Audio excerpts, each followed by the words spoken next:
느헤미야는 바벨론 포로 3세대 인물입니다. 그동안 이 중동의 정세가 바뀌어서 유대를 멸망시킨, 남유다를 멸망시킨 바벨론이 페르시아에 의해서 또다시 멸망을 당하게 되죠. 그리고 페르시아가 그 지역의 패권을 차지하게 되었을 때 포로로 잡혀왔던 유대인들을 고향으로 돌아가게 해줍니다. 고레스 칙령이라고 하는데 두 차례에 걸쳐서 이미 유대인들이 고향으로 돌아간 이후입니다. 그런데 아직 페르시아에 남아있는 유대인들이 있는데 나름의 사정이 있었겠지요. 자기가 일궈온 일터도 있을 것이고 가정을 이룬 사람도 있을 것이고 외국 생활을 쉽게 접지 못하는 그런 이유들이 아마 있었을 겁니다. 이를테면 느헤미야가 그런 사람이라는 겁니다. 이제 고국을 떠난 지 이제 고국에 대한 기억이 없을 수도 있어요. 3세대니까 할아버지의 고향 아닙니까? 고국에 대한 애틋함이 없을 법도 한데 느헤미야를 보니 그렇지 않았던 것 같습니다. 고국에 대한 애틋한 마음을 여전히 가지고 있습니다. 왜 그런 거 아니? 이 느헤미야의 동생이 유대에서 왔다 그렇게 되어 있는 걸로 봐서 아마 이 1차나 2차 때 이 느헤미야의 동생이 유대로 귀환을 했던 것 같아요. 유대에 살고 있는 동생이 돌아왔으니 그 자기 고국에 대한 관심도 있을 것이고 유대인들 이스라엘 사람들의 신앙교육이 있지 않습니까? 가정에서 내려오는 신앙교육. 예전이야 나라를 빼앗기기 전에는 하나님을 잘 섬기지 않았지만 빼앗기고 나서는 귀중한 것을 더 잘 알게 되잖아요. 더욱더 철저하게 자녀들을 향한 신앙의 교육들을 해왔을 것이고 그런 것들이 느헤미야로 하여금 이 고국에 대한 고향에 대한 그리움과 애틋함을 간직하게 만들었을 것 같다는 그런 생각을 해보게 됩니다. 자, 이 느헤미야서의 이야기가 무엇이냐면 그렇게 이 고국에 대한 고향에 대한 어떤 믿음에 대한 애틋함을 가지고 있던 한 사람이 자기 고향으로 돌아가서 허물어진 황폐하게 된 예루살렘 성벽을 다시금 건축하는 허물어진 그 땅을 다시금 일으켜 세우는 이야기가 느헤미야서의 모든 줄거리입니다. 자, 그렇다면 우리가 느헤미야서를 통해서 배울 수 있는 것이 내 실패의 자리, 내 아픔의 자리에서 어떻게 하면 일어날 수 있을까? 혹은 누군가 아픔과 실패의 자리에 있는 그 사람을 내가 어떻게 이끌어 세울 수 있을까? 리더가 될 수도 있고 인도자가 될 수도 있습니다. 어떤 조건을 가지고 있을 때 그런 넘어지고 쓰러지고 황폐한 자리를 다시금 재건하고 일으켜 세울 수 있을까? 그것에 대한 지혜를 우리는 느헤미야서를 통해서 배울 수가 있을 겁니다. 자, 그렇다면 오늘 먼저 이 크게 세 가지, 오늘 본문을 통해서 크게 세 가지 조건, 리더의 자격 혹은 일으킬 수 있는 방법에 대해서 살펴볼 터인데, 자, 첫 번째입니다. 이 앉아서 울고 슬퍼하는 마음이 있어야 합니다. 이 느헤미야가 자기 동생이 돌아오지 않았습니까? 동생에게 물어봐요. 고향은 고국은 어떻디? 그러니 돌아온 자들이 하는 말이 형편없어요. 포로로 잡혀오지 않은 사람들, 남아있던 사람들은 참 환난을 겪고 많은 고난을 당하고 있더이다. 그 얘기를 합니다. 왕도 없고 나라를 빼앗겼고 그 주변국들이 있지 않습니까? 에돔이라든가 암몬이라든가 얼마나 괴롭혔겠어요. 지금 큰 시련을 당하고 살았답니다. 그리고 예루살렘 성벽은 무너지고 예루살렘 성문은 다 불타 없어졌습니다. 황폐하게 되었습니다. 그 얘기를 동생이 전하게 됩니다. 그때 느헤미야가 했던 반응이 무엇이냐면 이 3절과 4절 말씀. 그들이 내게 이르되 사로잡힘을 면하고 남아있는 자들이 그 지방 거기에서 큰 환난을 당하고 능욕을 받으며 예루살렘 성은 허물어지고 성문들은 불탔다 하는지라. 내가 이 말을 듣고 앉아서 울고 수일 동안 슬퍼하며 하늘의 하나님 앞에 금식하며 기도하여. 느헤미야의 첫 번째 반응은 울었다는 것, 수일 동안 슬퍼했다는 겁니다. 자, 현실을 바라보고 울고 슬퍼하는 게 대체 어떤 희망이 될 수 있고 어떤 해결책이 될 수 있느냐 그런 생각을 하실 수도 있습니다.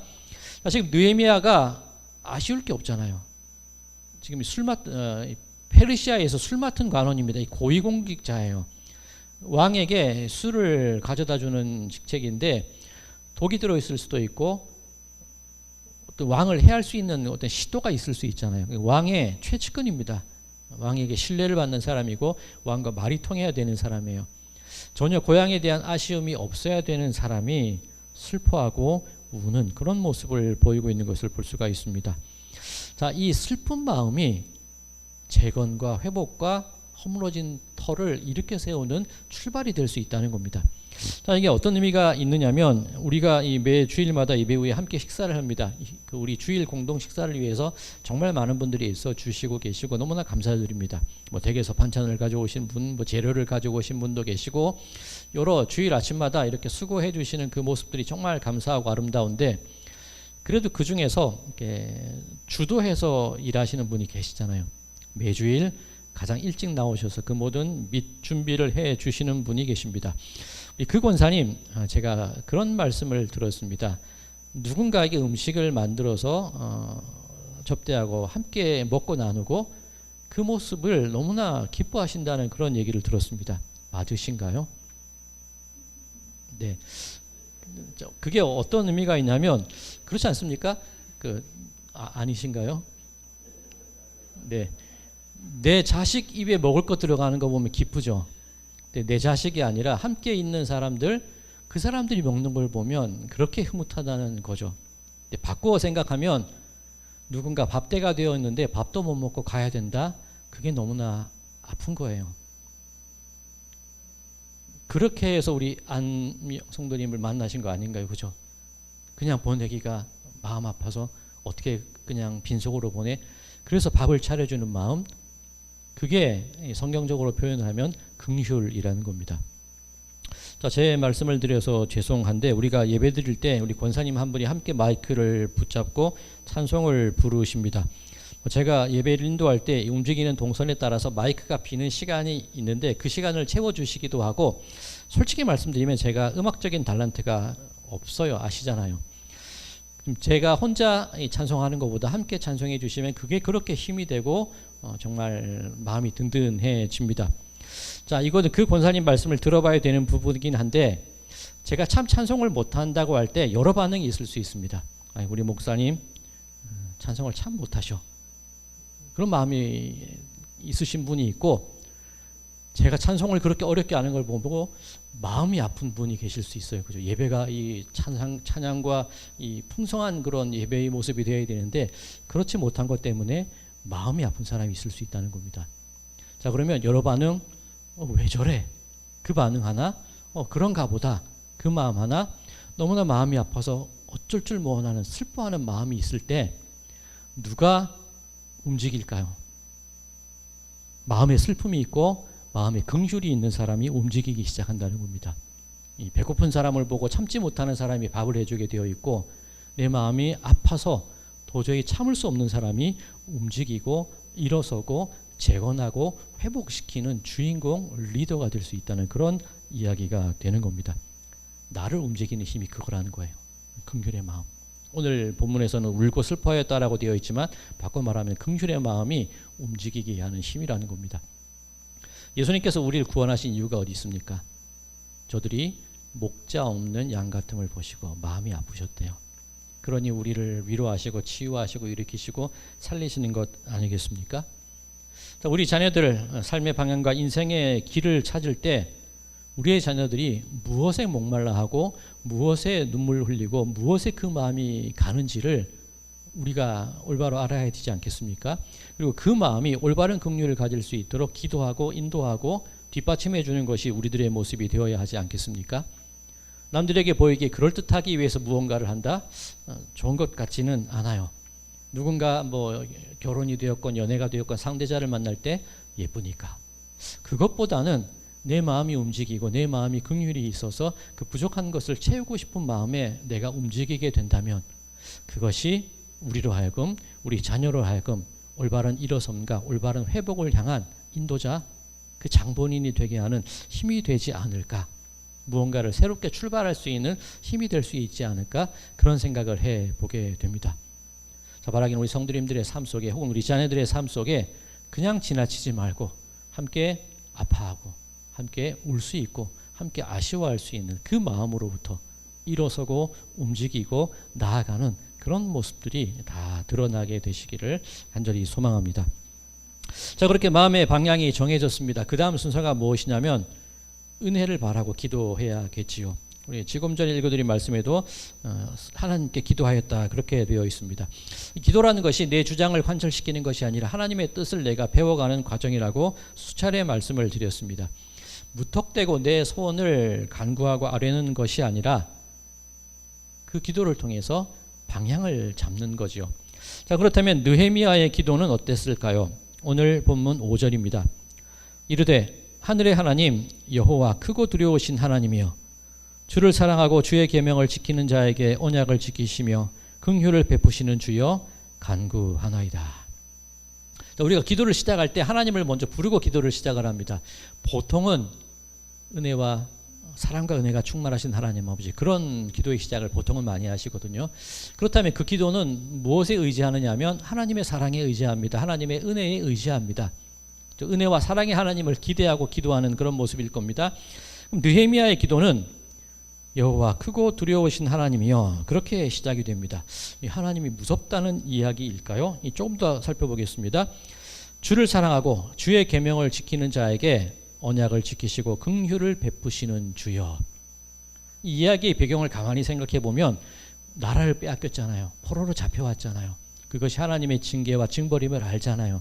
근데 그게 하나님을 향한 두려운 마음으로 시작되었을 것 같은데, 느헤미야는 주를 사랑하고 주의 계명을 지키는 자에게 언약을 지키는 하나님, 긍휼을 베푸시는 하나님, 그분께 기도하고 있었다는 겁니다. 자, 이 기도 어디서 많이 들어본 말씀 아닙니까? 하나님께서 시내산에서 히브리인들에게 주신 말씀, 아브라함에게 주신 말씀, 야곱과 다윗에게 주신 말씀이 바로 이 말씀이에요. 너희가 나를 하나님으로 섬기면 나는 너의 신이 될 거야. 네가 어디로 가든지 내가 함께 할 것이고, 어디로 가든지 돌아오게 할 것이고, 어떤 해도 당하지 않게 할 것이고, 너를 복의 근원으로 세워줄 거야. 이게 하나님의 약속 아닙니까? 자, 이 느헤미야가 기도를 시작할 때 어떻게 기도를 시작을 하느냐면, 무턱대고 무너졌습니다, 회복시켜 주십시오, 그게 아니라 하나님의 신실하신 언약을 기억하여 주시옵소서, 그 얘기로 시작을 한다는 거예요. 하나님의 약속이 있지 않으셨습니까? 철저한 하나님의 언약과 약속의 기초에서 기도를 시작하고 있다는 겁니다. 자, 계속해서 9절 말씀입니다. 만일 내게로 돌아와 내 계명을 지켜 행하면 너희 쫓긴 자가 하늘 끝에 있을지라도 내가 거기서부터 그들을 모아 내 이름을 두려고 택한 곳에 돌아오게 하리라 하신 말씀을 이제 청하건대 기억하옵소서.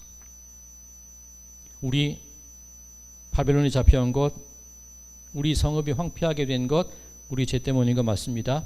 그런데 하나님, 그런 약속하셨잖아요. 어디에 있든지 돌아오게 하겠다고 약속하셨잖아요. 우리를 일으켜 주신다고 약속하셨잖아요. 느헤미야의 기도의 기본이 어디에 있느냐면 하나님의 그 약속, 하나님의 그 언약의 기초에서 하나님께, 그 신실한 하나님께 매달리는 기도를 시작하는 것이 이 느헤미야의 기도였다는 겁니다. 근데 한 가지 생각해 봐야 될 것이, 이 약속이라는 것, 언약이라는 것 쌍방이 맺는 거잖아요. 그럼 하나님 그렇게 약속하셨잖아요. 하나님 그 약속 지켜주십시오. 돌아오게 해주시고 세워주십시오. 우리가 요구를 할 수 있는데 반대로 우리는 지켰을까요? 하나님, 나는 이만큼 지켰으니까 하나님 들어주셔야 되잖아요. 나 하나님 잘 믿었으니까 하나님 들어주셔야 되는 거 아닙니까? 그렇게 기도해야 되는데 과연 누가 그렇게 기도할 수 있냐는 거예요.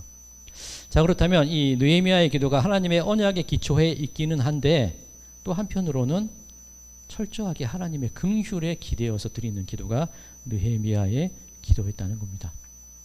우리 지난주 수요일에 사도행전 6장을 읽으면서 나눴던 말씀이 그겁니다. 이 공덕을 쌓고 치성을 쌓고 아이들이 시험을 칠 때 교문 문 앞에 교문 붙잡고 그 오랜 시간 기도한다고 해서 그것이 응답될까? 저는 그것에 대해서 물음표를 붙였습니다. 우리의 기도는 철저하게 하나님의 은혜와 긍휼에 의지해서 드리는 기도가 되어야 하는 거예요.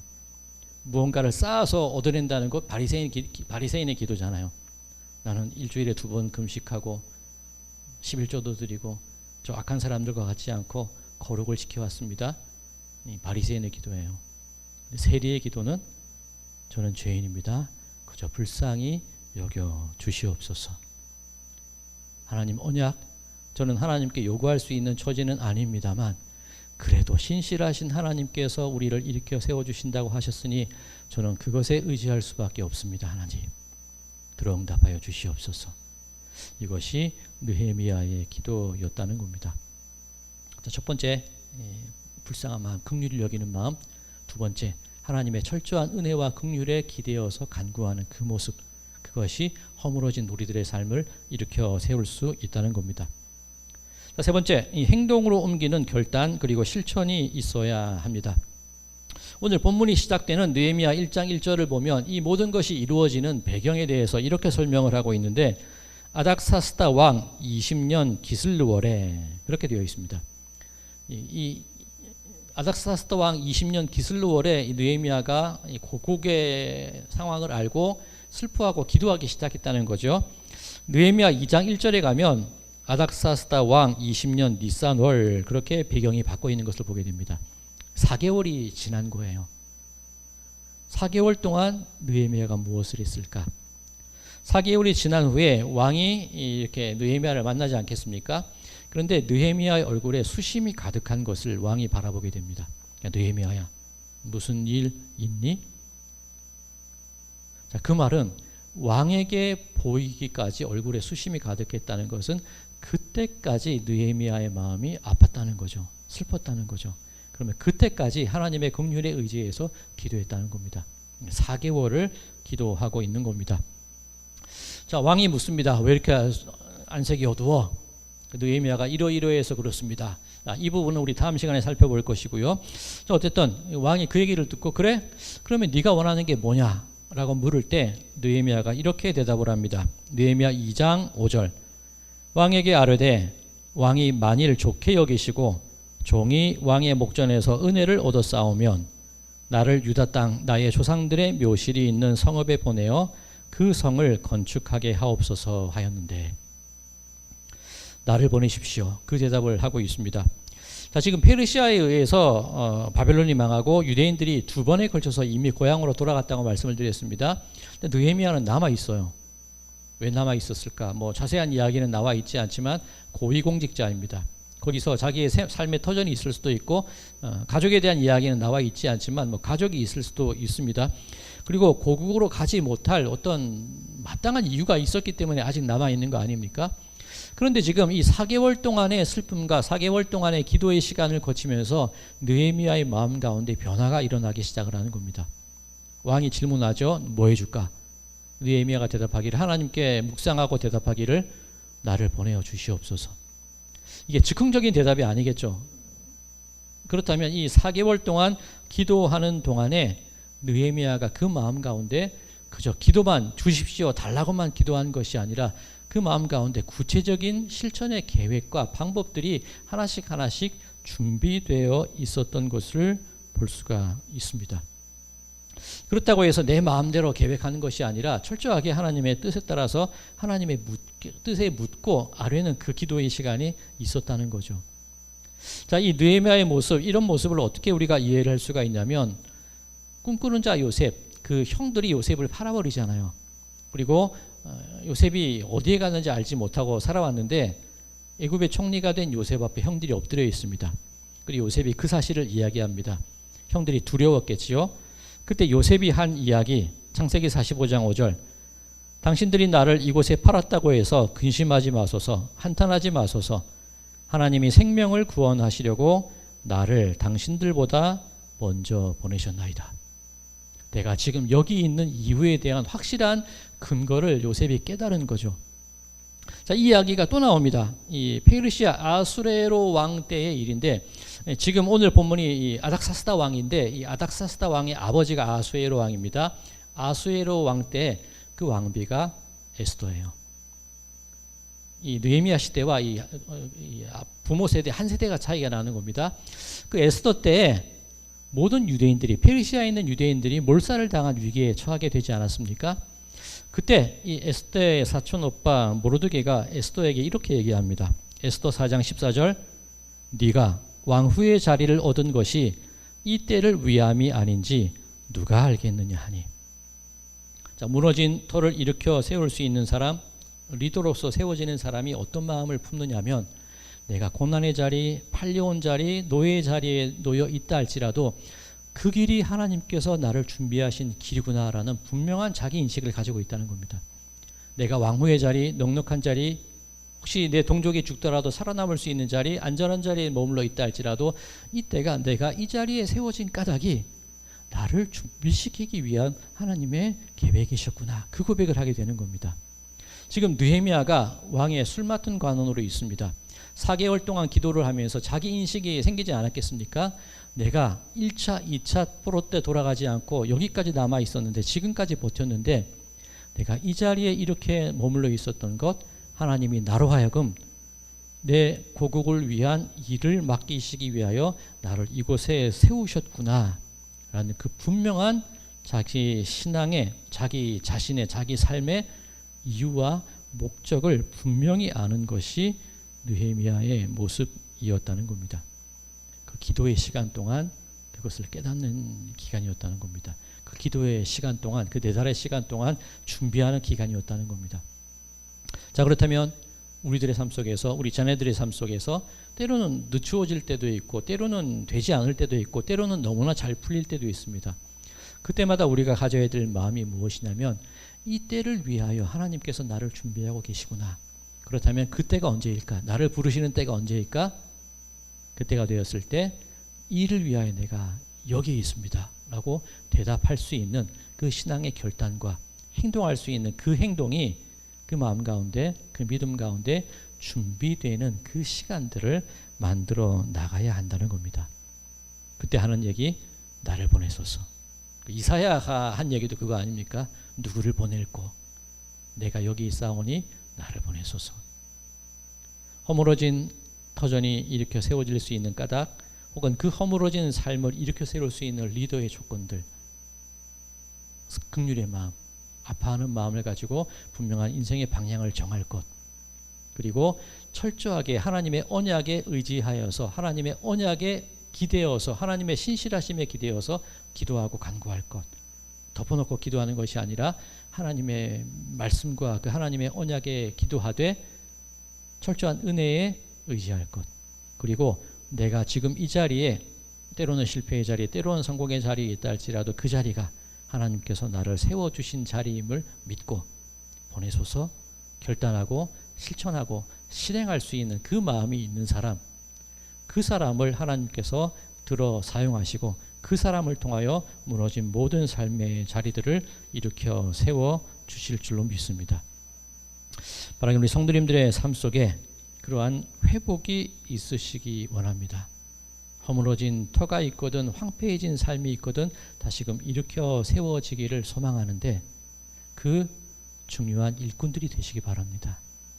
그 세워지는 리더들이 되시기 바랍니다. 하나님이 귀히 쓰시는 그 사용자, 직분자들이 되시기 바랍니다.